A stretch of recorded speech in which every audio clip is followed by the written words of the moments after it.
अवधूत चिंतन श्री गुरुदेव दत्त श्री स्वामी समर्थ.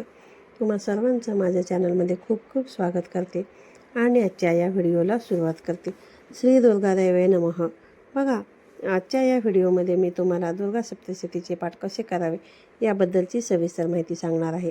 3 ऑक्टोबर 2024 रोजी नवरात्रीचा उत्सव सुरू होत आहे. नवरात्री उत्सवातील दुर्गा देवीची आई भवानीची सर्वात प्रभावी सेवा दुर्गा सप्तशतीचे पारायण. आपल्या जीवनामधील ज्या निरनिराळ्या समस्या आहेत त्यामध्ये बघा, प्रामुख्याने विवाह, संतती, शत्रुपीडा, आर्थिक समस्या, कुटुंबातील आरोग्य आणि शांतता यांचा संबंध कुलदेवतेच्या कृपेशी आहे.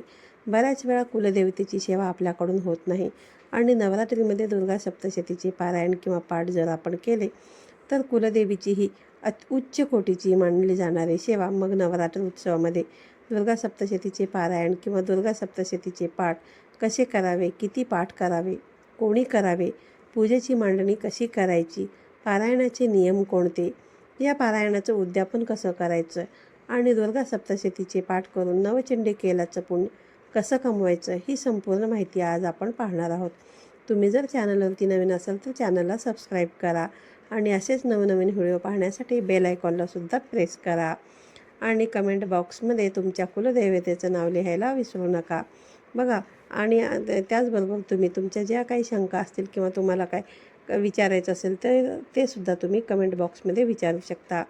दुर्गा सप्तशतीचे पारायण बघा, कोणी करावं, हे पाठ कोणी करू शकतं. स्त्री, पुरुष, कुमारिका, अगदी विधवा स्त्रियासुद्धा दुर्गा सप्तशतीचं पारायण करू शकतात. बघा, आपल्या कुलदेवतेची सेवा करण्याचा अधिकार आपल्या सर्वांनाच आहे. मनापासून सेवा करा, मनोभावे करा. दुर्गा सप्तशतीचे पारायण का करावं याचं महत्त्व बघा काय आहे. सर्वात महत्त्वाचं बघा, ज्या वेळेला नवरात्रीमध्ये देवी तत्व हजारो पटीने जागरूक झालेलं असतं, अशा वेळेला दुर्गा सप्तशतीचे पाठ आपण ज्या वेळेला करत असतो त्यावेळेस आपल्यावरती, आपल्या संपूर्ण घरावरती, कुटुंबावरती देवी मातेचे संरक्षक कवच तयार होत असतं आणि सर्व प्रकारच्या संकटांपासून, समस्यांपासून देवी माता स्वतः आपलं रक्षण करत असते. संकल्प करून जर दुर्गा सप्तशतीचे पाठ आपण केले तर मनोकामना पूर्ण करणारा हा ग्रंथ आहे. अशक्य ही शक्य करणारा असा हा ग्रंथ आहे. आपल्या जीवनातील आर्थिक अडचणी असतील, शत्रूंची पीडा असेल, न्यायालयीन किंवा कोर्ट कचेरीच्या काही समस्या असतील, आरोग्याच्या काही समस्या असतील, आपल्या कुटुंबामध्ये भांडणे असतील किंवा घरामधील कोणाचा विवाह जमत नसेल, संततीविषयक कोणाचे प्रॉब्लेम्स असतील, कुठलाही प्रॉब्लेम्स असेल, कोणतीही पीडा असेल, अशा सर्व प्रकारच्या समस्यांचे निवारण दुर्गा सप्तशतीचं पारायण केल्यानंतर होतं. अनेक भक्तांना याचा अनुभव देखील आलेला आहे. फक्त आपल्याला काय करायचं आहे, मनोभावे संकल्प करून नवरात्र उत्सवामध्ये जास्तीत जास्त दुर्गा सप्तशतीचे पाठ आपल्याला करायचे आहेत. आता नवरात्री उत्सवामध्ये दुर्गा सप्तशतीचे पाठ किती करावेत, कसे करायचे, बघा हे आपल्या मनावरती आहे. जेवढे पाठ कराल तेवढे मनोभावे तुम्हाला वाचन करायचे आहे. 14 पाठ जर आपण मनोभावे केले तर 9 दिवसांमध्ये 14 पाठ केल्यानंतर आपल्याला नवचंडी केल्याचे पुण्य मिळते. हे आपल्या सर्वांना माहिती असणार आहे आणि असेलच. बरेच जण दुर्गा सप्तशतीचा पाठ हे करतच असतात. बघा, ज्या वेळेला नवीन वास्तूमध्ये आपण प्रवेश करतो त्या घराची, त्या जागेची आपण नवचंडी करत असतो. त्यातील वास्तुदोष दूर होण्यासाठी आपण जर 14 पाठ आपल्या घरामध्ये केले, आपलं भाड्याचं घर असलं तरीसुद्धा चालेल, त्या घरामध्ये आपण करू शकतो. त्यामुळे काय होईल की त्या जागेची शुद्धी होते, घरातील सर्व वास्तुदोष दूर होतात, आपल्या कुंडलीतील ग्रहदोष देखील दूर होतात. आपल्या मनानं आपण 9 दिवसामध्ये कितीही पाठ करू शकता. 1, 3, 5, 7, 14, 28, 56, अगदी तुम्ही 112 इतके पाठसुद्धा या नवरात्रीच्या 9 दिवसामध्ये पूर्ण करू शकता. हे बघा, हे आपल्या आपल्या मनावर आहे किती पाठ कुणी करावेत. फक्त प्रत्येक पाठ हा आपण मनोभावे करावा. दुर्गा सप्तशतीचा पारायणाचा एक पाठ म्हणजे किती वाचन करायचं बघा. दुर्गा सप्तशती ग्रंथामध्ये एकूण 13 अध्याय आहेत. मग फक्त 13 अध्यायच वाचायचे का तर नाही, आपल्याला 13 अध्यायासोबत काही स्तोत्र देखील पठण करायचे असतात. ते मी तुम्हाला क्रमाक्रमाने सांगते. बघा, दिंडोरी प्रणीत हा जर ग्रंथ तुमच्याकडे असेल किंवा कुठलाही ग्रंथ दुर्गा सप्तशतीचा असेल तर त्यामध्ये देवी कवचापासून ते देवी अपराध क्षमापण स्तोत्रापर्यंत आपल्याला संपूर्ण वाचन करायचं आहे. म्हणजेच बघा, देवी कवच, अर्गला स्तोत्र, किलक स्तोत्र, रात्री सूक्त, त्यानंतर 1 ते 13 अध्याय वाचायचे आहेत. तंत्रोक्त देवी सूक्त वाचायचं, प्राधानिक रहस्य वाचायचं, वैकृतिक रहस्य, मूर्ती रहस्य आणि सगळ्यात शेवटी दिव्य अपराध क्षमापण स्तोत्र 1 ते 13 अध्याय आणि देवी कवच ते देवी अपराध क्षमापण स्तोत्र ही सर्व स्तोत्र वाचल्यानंतर दुर्गा सप्तशतीचे एक पारायण किंवा एक पाठ होतो. आणि यासोबतच आपल्याला 99 मंत्र 108 वेळा पठण करायचं आहे. वाचनासोबत 108 वेळा 99 मंत्र पठण केला म्हणजे एक पारायण पूर्ण होतं. असं आपल्याला नवरात्रीमध्ये जेवढे शक्य होतील तेवढे रोज आपण 2 करू शकता. साधारण बघा 1 ते 1.5 तासामध्ये एक पारायण होतं. हे तुमच्या वाचनाची स्पीड किती आहे ना त्याच्यावरती हे अवलंबून आहे. त्यामुळे मग तुम्ही एका दिवसामध्ये 2 करू शकता, 3 करू शकता. जर तुम्हाला वेळ असेल तर तुम्ही तुमच्या पद्धतीने हे करू शकता. जास्त काही वेळ लागत नाही. त्यामुळे हे करायला तुम्हाला काहीही हरकत नाही. कारण हे केल्याचं पुण्य ना उच्च कोटीची ही सेवा आहे. नवरात्रीमध्ये ही आपल्याकडून करायलाच पाहिजे. बघा नवरात्रीमध्ये जितके शक्य होतील तितके पाठ तुम्ही करू शकता. कारण मी जसं तुम्हाला सांगितलं की तसं 1 ते 1.5 तासामध्येच एक पारायण होतं. समजा जर तुम्हाला हे शक्य तर मग तुम्ही काय करू शकता की 9 दिवसामध्ये प्रत्येकी एक करून आपण असे 14 पाठ पूर्ण करू शकता. एका दिवशी 3-4 पाठ केले त्याच्यानंतर मग परत दुसऱ्या दिवशी 1, 2, 3 असे करून तुम्ही हे असे पाठ जे आहेत ना ते पाठ पूर्ण करू शकता. किंवा बघा ज्यांना शक्य असेल त्यांनी अगदी एखाद्या दिवशी जास्त किंवा वेळ कमी मिळाला तर एखादा पाठ कमीसुद्धा होईल. असं करूनसुद्धा तुम्ही 14 किंवा जितके शक्य होतील तेवढे पाठ तुम्ही करू शकता. आणि बघा आपलं संपूर्ण वाचन झालं म्हणजे सर्व पाठ पूर्ण झाले की शक्यतो बघा दसऱ्याच्या दिवशी किंवा त्याच्या दुसऱ्या दिवशी या संपूर्ण सेवेचं उद्यापन जे आहे ते करायचं असतं. समजा बघा महिलांच्या बाबतीमध्ये नवरात्र सुरू असताना आपले पाठ सुरू असताना जर तुम्हाला मासिक धर्म आला तर मासिक धर्मातले ते तेवढे दिवस सोडून तुम्हाला द्यायचे आहेत आणि पुढे आपले पाठ वाचन करायला तुम्हाला सुरुवात करायची आहे. बघा आपल्यापैकी बरेच जण पहिल्यांदाच पारायण करत असतील किंवा वाचनाला आपल्याला अडचण असेल. मध्ये 1-2 जणांनी कमेंट केली होती की बघा अशा सर्व सेवेकरांना माझी विनंती आहे की बघा आपल्या चॅनलवरती संपूर्ण दुर्गा सप्तशतीचा पाठ जो आहे तुम्ही तो तुमच्यासाठी अपलोड करणार आहे. तो लावूनसुद्धा तुम्ही ऐकू शकता. तर बघा आणि तो केल्यानंतर तो व्हिडिओ तुम्हाला मिळूनच जाईल आणि त्याची लिंकसुद्धा मी तुम्हाला डिस्क्रिप्शनमध्ये देईलच. बघा दुर्गा सप्तशतीचे पाठ करत असताना आपल्याला काही महत्त्वाचे नियम जे आहेत ते पाळायचे आहेत. ते नियम कोणते ते आता आपण पाहूया. सर्वात महत्त्वाचं आपल्या मनामधील शंका भीती काढून टाका. बऱ्याच जणांना दुर्गा सप्तशतीचे पारायण करायचं म्हणजे भीती वाटत असते. अशी काही भीती वाटण्याचं कारण नाही. आपण मनोभावे आपल्या कुलस्वामिनीचे स्मरण करून देवी मातेची सेवा करण्याची ही आपल्या सर्वांना एक सुवर्ण संधी आलेली आहे. म्हणून आपण सर्वांनी जास्तीत जास्त संख्येने दुर्गा सप्तशतीचे पाठ करावेत. नियम कोणते? सर्वात पहिला नियम बघा महत्त्वाचा नियम म्हणजे संकल्प करूनच आपल्याला सप्तशतीच्या पाठाला सुरुवात करायची आहे. पहिल्याच दिवशी तुम्हाला संकल्प करायचा आहे. आपण जेवढे पाठ करणार असाल तेवढे तुम्हाला त्या पाठाचे संकल्पामध्ये बोलून दाखवायचे. किंवा मग आपल्याला जर निश्चित संख्या माहिती नसेल तर यथाशक्ती मी दुर्गा सप्तशतीचे पाठ करेल असा संकल्प तुम्हाला करायचा आहे. मात्र संकल्प करूनच या सेवेला तुम्ही सुरुवात करा. संकल्प केल्याने कुठलीही सेवा जी आहे तिला पूर्णत्व प्राप्त होतं. म्हणून संकल्प करायचा. आपलं जे वाचन आहे शक्यतो आपल्या घरातील देवासमोर आपल्या घरी घटस्थापना होत असेल तर देवीसमोर बसूनच आपण हे वाचन करावं. खाली बसून तुम्ही करू नका, जमिनीवर बसू नका. आपल्याला बसण्यासाठी आसन घ्यायचं आहे. वाचन सुरू असताना पुरुष असतील स्त्री असतील स्वच्छ कपडे घालावेत. अगदी सुचिर्भूत होऊनच तुम्हाला स्वच्छ कपडे वापरूनच शुद्ध मनानं तुम्हाला हे करायचं आहे. पवित्र मनाने सुद्धा तुम्हाला पवित्र राहायचं आहे. शक्यतो काळे वस्त्र तुम्हाला वापरायचे नाहीत. महिलांच्या बाबतीमध्ये बघा कपाळाला कुंकू लावावं, बांगड्या घालून तुम्ही वाचन करण्याचा प्रयत्न करा. साधारणतः 1 ते 1.5 तासामध्ये दुर्गा सप्तशतीचे एक पारायण पूर्ण होतं. आपण बघा एकाच बैठकीमध्ये हे पारायण पूर्ण करण्याचा जर प्रयत्न केला तर बघा कधीकधी शारीरिक धर्मामुळे किंवा कोणत्याही अपरिहार्य कारणामुळे जर तुम्हाला मध्येच उठावं लागलं तर काहीही हरकत नाही. पुन्हा मग हातपाय धुवून तुम्ही वाचनाला सुरुवात करू शकता. आणि पारायणाला सुरुवात करत असताना बघा गोमूत्राचा सुद्धा तुम्ही वापर करू शकता. पारायण सुरू असताना नवरात्रीमध्ये आपल्या घरामध्ये सर्वत्र जास्तीत जास्त तुम्हाला गोमूत्राचा वापर करायचा आहे. वाचन करता अगदी मोठ्याने नाही पण अगदी मनातही नाही, अगदी हळूवारपणे आपल्याला ऐकू येईल अशा शब्दांमध्ये मनोभावे तुम्हाला वाचन अगदी लय पद्धतीने वाचन करायचे आहे. शक्यतो जेवणाच्या अगोदर आपण वाचन करण्याची सवय ठेवा. जेवणानंतर आपल्याला आळस येतो, मग आपली एकाग्रता भंग होते. सकाळी 4 वाजल्यापासून ते संध्याकाळी अगदी 7-7:30 वाजेपर्यंत काही लोक आपल्यापैकी बघा बऱ्याच ज्या महिला आहेत त्या कामानिमित्त नोकरीनिमित्ताने बाहेर जात असतात. दिवसभर त्यांना सेवा करायला जमत नाही. आपण रात्री जरी मनोभावे दुर्गा सप्तशतीचे पारायण केलं तरीसुद्धा चालेल. फक्त दुपारी 12 ते 12:30 ही वेळ जी आहे ना ती सोडून द्यायची आहे. कारण ही जी वेळ आहे ती भिक्षेची वेळ आहे. त्यामुळे या वेळेमध्ये तुम्हाला पारायण जे आहे ते करायचं नाही. कधीही वाचन आपण करा, ब्रह्मचर्य आपल्याला पाळायचंच आहे. रात्री झोपताना तुम्हाला पलंगावरती गादीवरती झोपायचं नाही.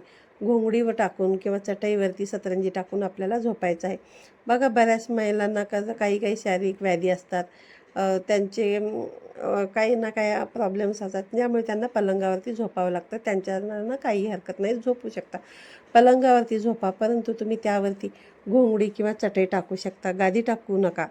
त्यानंतर बघा काही जणांना जमिनीवर बसण्याचा सुद्धा प्रॉब्लेम असतो. अशांनी खुर्चीवरती बसूनसुद्धा पारायण केलं तरीसुद्धा चालेल. फक्त तुम्ही जे ग्रंथ ठेवलेला आहे त्या ग्रंथाची जागा जी आहे ती तुम्हाला तिथून हलवायची नाही आहे. 9 दिवस एकाच जागी एकाच ठिकाणी तुम्हाला ते ग्रंथ ठेवायचं आहे. नवरात्रीमध्ये वाचन करत असताना आपला जो ग्रंथ असतो त्याचं पावित्र्य आपण जपायचं. हा ग्रंथ वारंवार हलवायचा नाही. कधी कधी वाचन करताना ग्रंथाची थोडीफार हालचाल होते, हरकत नाही. परंतु आपण पूजेची मांडणी करताना ग्रंथासाठी एक वेगळं आसन देत असतो. पाट असतो, चौरंग असतो, त्यावरती ठेवूनच आपलं वाचन करायचं असतं. आणि वाचन झाल्यानंतर स्वच्छ वस्त्रामध्ये ग्रंथ रोज गुंडाळून ठेवायचा. या 9 दिवसामध्ये परान्न म्हणजेच बाहेरचं अन्न तुम्हाला खायचं नाही आहे, हॉटेलचं अन्न तुम्हाला खायचं नाही आहे. आपल्या घरामध्ये स्वतः देवी माता आलेली असते, त्यामुळे घरामध्ये शांतता ठेवण्याचा प्रयत्न करा. भांडणतंटा होऊ देऊ नका, मांसाहार करू नका, मद्यपान करू नका. हे सगळे नियम ऐकल्यानंतर बघा तुम्हाला वाटेल की हे पारायण खूपच अवघड आहे. बघा आपल्यापैकी ज्यांनी हे पारायण केलं असेल ना त्यांचा चांगला अनुभव आला असेल, त्यांना तुम्ही विचारू सुद्धा शकता. बघा एखादी अशक्य वाटणारी गोष्ट बघा सहज शक्य करणारा असा हा ग्रंथ आहे. या ग्रंथाला आपण खूप असा दिव्य ग्रंथसुद्धा म्हणू शकतो. आपण बघा प्रत्येकाने हे नियम पाळून दुर्गा सप्तशतीचे पारायण या नवरात्रीमध्ये नक्की करावेत. आता आपण पाहूया की नवरात्रीमध्ये दुर्गा सप्तशतीचे पाठ करत असतानाच पूजा मांडणी कशी करायची. बघा नवरात्रीमध्ये आपल्यापैकी बऱ्याच जणांच्या घरी घटस्थापना केलेली असते. दुर्गा सप्तशतीचे पाठ ज्या वेळेला आपण वर्षभरामध्ये कधीही करतो त्यावेळेला कलशस्थापना करणे महत्त्वाचं मानलं जातं. ज्या वेळेला आपल्या घरामध्ये घटस्थापना केलेली असते त्यावेळेला कलशस्थापना करायची काही गरज नाही. ज्या ठिकाणी आपण घटस्थापना केलेली आहे त्या ठिकाणी तुम्हाला पूजेच्या समोर एक पाट किंवा चौरंग मांडायचा आहे. त्यावरती स्वच्छ वस्त्र अंतरायचं आहे आणि त्यावरती थोडेसे तांदूळ ठेवून आपला ग्रंथ ठेवायचा. ग्रंथाची पूजा करायची आणि वाचन सुरू करायचं. परंतु ज्यांच्या घरी घटस्थापना होत नाही अशांनी काय करायचं तर बघा आपल्याला छोटीशी पूजा या दुर्गा सप्तशतीच्या पाठासाठी मांडायची आहे. आता नवरात्रीमध्ये बघा देवीचे घट बसलेले असतात. बऱ्याच ठिकाणी देवपूजा करत नाहीत. अशा वेळेला आपण पूजेची मांडणी कशी करायची. बघा पूजेसाठी एक पाट किंवा चौरंग मांडायचा. आणि ही पूजा मी कोणासाठी सांगत आहे बघा, ज्यांच्या घरी घटस्थापना केली जात नाही ना त्यांच्यासाठी सांगते. त्यांच्यासाठी एक पाट किंवा एक चौरंग मांडून शुद्ध तुपाचा दिवा तुम्हाला लावून घ्यायचा आहे. दिव्याचं पूजन तुम्हाला करायचं आहे. गणपती बाप्पांचं तुम्हाला फक्त स्मरण करायचं आहे. चौरंगावरती आपल्याला तांब्याचा कलश स्थापन करायचा आहे. एक तांब्याचा कलश घ्यायचा आहे. त्यामध्ये तुम्हाला नाणं, सुपारी हे सर्व वस्तू जे आहेत ना तुम्हाला ते त्याच्यामध्ये टाकायचे आहेत. कारण कलशामध्ये आपण हे प्रत्येक वेळी टाकतच असतो. त्यामुळे बघा हे सर्व तुम्हाला घेऊनच मग त्याची मांडणी जी आहे ना ते करायची आहे. आणि दिवा लावताना तुम्ही शक्यतो तो शुद्ध तुपाचाच घेऊ शकता. आणि दिव्याचं पूजन करून जसं सांगितलं तसं तुम्हाला बाप्पांचं स्मरण करायचं आहे. आणि चौरंगावरती कलश स्थापना करायची आहे. तांब्याचा कलश घेतलेला असतो त्याच्यामध्ये शुद्ध पाणी घ्यायचं आहे. एक नाणं घ्यायचं आहे, सुपारी घ्यायची आहे, हळद, कुंकू, अक्षता, एखादं फूल घालायचं. त्यानंतर दुर्वा टाकू शकता. त्याच्यावरती 5 विड्याची पानं ठेवायची. त्यावरती नारळ ठेवायचा. कळशावरती खालून वर कुंकवाने 5 रेषा काढायच्या. नारळावरती स्वस्तिक काढायचं. या कलशाची पूजा करायची. हळदी, कुंकू, अक्षता, एखादं फूल वाहायचं. ओम श्री वरुणाय नमः सकल पूजार्थे गंधाक्षता पुष्पम समर्पयामी असं म्हणून कलशाला गंधाक्षता फुलं वाहायची. देवीचा जो टाक असतो तो घट बसवलेला असतो, घटामध्ये असतो. त्यामुळे टाकावरती देखील आपल्याला अभिषेक करता येत नाही. आपण फक्त काय करू शकता की आपल्या उजव्या हातामध्ये कुंकू घ्यायचं आणि देवी मातेचं स्मरण करायचं आहे. आणि आपल्याला जर शक्य झालं तर श्री सुक्ताचे 1 वेळा पठण करायचं आहे. आणि हे कुंकू श्री सुक्ताचे पठण झाल्यानंतर आपल्या घरातील देवी मातेला टाकावरती वाहून द्यायचं आहे. त्यानंतर चौरंगावरती थोड्याशा अक्षता ठेवायच्या आहेत. त्यावरती दुर्गा सप्तशतीचा आपला ग्रंथ ठेवायचा आहे. ग्रंथाची बघा हळद, कुंकू, अक्षता, फूल वाहून तुम्हाला पूजा करायची आहे. ओम श्री सरस्वती दैवे नमः. गंधाक्षतां पुष्पम समर्पयामी. 9 दिवस वाचन सुरू असताना ग्रंथाचे पावित्र्य आपल्याला जपायचं आहे. ग्रंथ या आसनावरती ठेवूनच तुम्हाला वाचन करायचं आहे. ग्रंथ उचलून हातामध्ये घेऊन पोथी वाचन करू नका. ग्रंथ जास्त हलवू देखील नका. वाचन करत असताना चुकून थोडाफार ग्रंथ हलतो तर काही हरकत नाही, परंतु सारखा ग्रंथ तुम्हाला उचलायचा नाही, हलवायचा नाही. वाचन झाल्यानंतर एका स्वच्छ वस्त्रामध्ये ती आपली पोथी जी आहे ती गुंडाळून ठेवायची आहे. रोज आपण हा नियम जो आहे तो अवश्य पाळायचा. अशा पद्धतीने ग्रंथाची पूजा झाल्यानंतर आपल्याला आता संकल्प करायचा आहे. आपल्या उजव्या हातामध्ये 2 पळी पाणी घ्यायचं आहे. त्यामध्ये हळद, कुंकू, अक्षता, एक फूल घ्यायचं आहे आणि मनोमन दुर्गा मातेचं आपल्या कुलस्वामिनीचे स्मरण करून आपली एखादी मनोकामना असेल किंवा एखादी समस्या असेल त्याचे निवारण व्हावं असं आपल्याला वाटत असेल तसं देवी मातेला विनंती करून प्रार्थना करायची आणि म्हणायचं की नवरात्री उत्सवामध्ये मी दुर्गा सप्तशती पारायणाचे तुम्हाला जितके शक्य असतील तितके शक्य तुम्ही पारायण करणार असाल तर बघा, आपल्याला संख्या माहिती नसेल तर यथाशक्ती पठण करणार आहे. माझ्यावरती, माझ्या कुटुंबावरती तुझी कृपादृष्टी अशीच राहू दे. आई, माझ्याकडून ही सेवा तू पूर्ण करून घे अशी विनंती देवी आईला तुम्हाला करायची आहे आणि आपल्या हातातील पाणी ते तांबणामध्ये सोडून द्यायचं आहे. संकल्प झाल्यानंतर आपण लगेचच वाचनाला सुरुवात केली तरीसुद्धा चालेल. हळुवारपणे आपण देवी कवचापासून जे स्तोत्र आहे त्यानंतर 1 ते 13 अध्याय, 9 मंत्र 108 वेळा आणि शेवट देवी अपराध क्षमापण स्तोत्रापर्यंत सर्व स्तोत्र वाचायचे आहेत. एका बैठकीमध्ये जर आपण वाचन केलं तर अतिउत्तम. जर आपल्याला नाही शक्य झालं थांबून आपण अशा पद्धतीने एक पाठ पूर्ण करायचा. प्रत्येक वेळी एक पाठ पूर्ण करण्यासाठी आपल्याला एवढं वाचन करावं लागणार आहे आणि मग नवरात्रामध्ये आपल्याला जसं शक्य होईल तसं 9 दिवसांमध्ये जास्तीत जास्त आपण पाठ करू शकता. जसं मी सांगितलं की 14 पाठ जर आपण केले तर नवचंडी केल्याचं पुण्य आपल्याला मिळणार आहे. 9व्या दिवसापर्यंत आपले जेवढे पाठ होतील तेवढे पाठ झाल्यानंतर आपण दसऱ्याच्या दिवशी किंवा दसऱ्याच्या दुसऱ्या दिवशी उद्यापन करू शकता. दुर्गा सप्तशती पारायणाचे उद्यापन कसं करायचं बघा. उद्यापनाच्या दिवशी सकाळी लवकर उठायचं आहे. 9 दिवस आपण देवाची पूजा करत नाही, म्हणूनच मग बघा उद्यापनाच्या दिवशी, दसऱ्याच्या दिवशी जर आपण करत असाल तर त्या दिवशी आपण पूजा करतोच. त्यावेळेला तांबणामध्ये कुलदेवतेचा टाक घ्यायचा आहे. शुद्ध जलानं पंचामृताने अभिषेक घालून श्रीसूक्ताचं पठण करून टाकावरती तुम्हाला अभिषेक करायचा आहे. जर टाक नसेल तर फोटो असेल, मूर्ती असेल तर दुरूनच तुम्हाला फुलाने पाणी शिंपडून श्रीसूक्ताने अभिषेक करायचा आहे.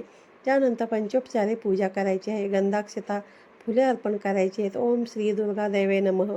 गंधाक्षतां पुष्पम समर्पयामी असा मंत्र म्हणायचा आहे.